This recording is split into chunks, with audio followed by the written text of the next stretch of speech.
इसमें आज मजदूरों का लड़ाई छिड़ा हुआ है। फैक्ट्री कहिए या फिर निर्माण मजदूर कहिए, हर सेक्शन में मजदूरों का जो है स्वतः फूर्त, मतलब मजदूर को कोई कहने नहीं गया कि आप लड़ाई करिए। वो स्वतः फूर्त देख लिया कि जिस तरह से महंगाई बढ़ गया है तो आज 500 में 600 में गुजारा होने वाला नहीं है। 10,000 12,000 मजदूरी में हमारा घर चलने वाला नहीं है। तो मजदूर खुद से ही हड़ताल और अपनी मजदूरी को बढ़ाने का मांग जो है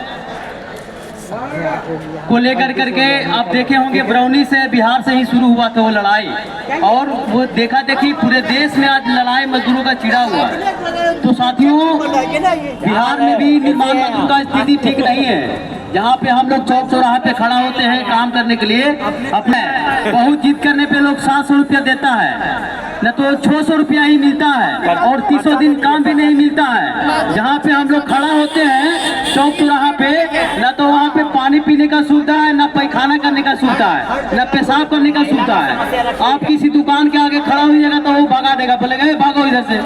तो साथियों, ये इसलिए होता है कि मजदूर आज पूरी तरह से संगठित नहीं है। हम मजदूर जात में धर्म में बटे हुए हैं। जब तक हम इस धर्म और जात से निकल कर करके हम अपनी हक की लड़ाई नहीं लड़ेंगे तो स्थिति ऐसी बना रहेगा। साथियों, आप लोग को पता होगा कि 100 में 85 हम ही लोग हैं, मजदूर का संख्या है। जब जहां भी देख लीजिएगा मजदूरों का संख्या है, लेकिन संगठित नहीं होने के कारण आज हम मार खा रहे हैं। अगर हम एकजुट होकर करके यही पटने का अगर हम ठान ले कि मजदूर जिस मजदूर को काम नहीं मिलता होगा, आप देखे होंगे कि जहां चौकों पर मजदूर जुड़ता है, पूरे पटना के चौकों पर 200-300 मजदूर में से 100 मजदूर को काम मिलता होगा, बाकी आधा से ज्यादा मजदूर को घूर के जाना पड़ता होगा।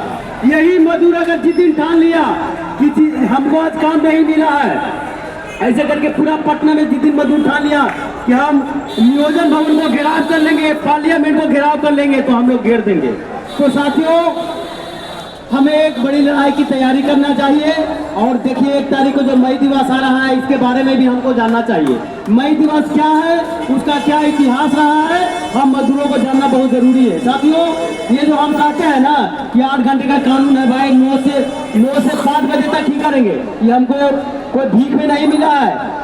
ये सरकार का कोई सपना में नहीं आया था कि चलो मजदूर के लिए 8 घंटे के कानून बना दीजिए, यूनियन बनाने का अधिकार दे दीजिए कि महंगाई जब बढ़ेगा, मजदूरी नहीं बढ़ेगा तो मजदूर अपना हक की बात करेगा। ये सपना में नहीं आया था, बल्कि 1 मई का दिन जो है पूरे देश में, पूरे विश्व में मजदूरों का कानून बना था कि अगर महंगाई बढ़ती है, मजदूरों की मजदूरी नहीं बढ़ेगा तो यूनियन बना के आपका घेराव करेगा।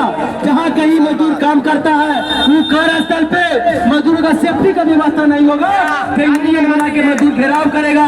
महंगाई के हिसाब से मजदूरी नहीं बढ़ेगा तो मजदूर घेराव करेगा, अपनी हक की मांग करेगा।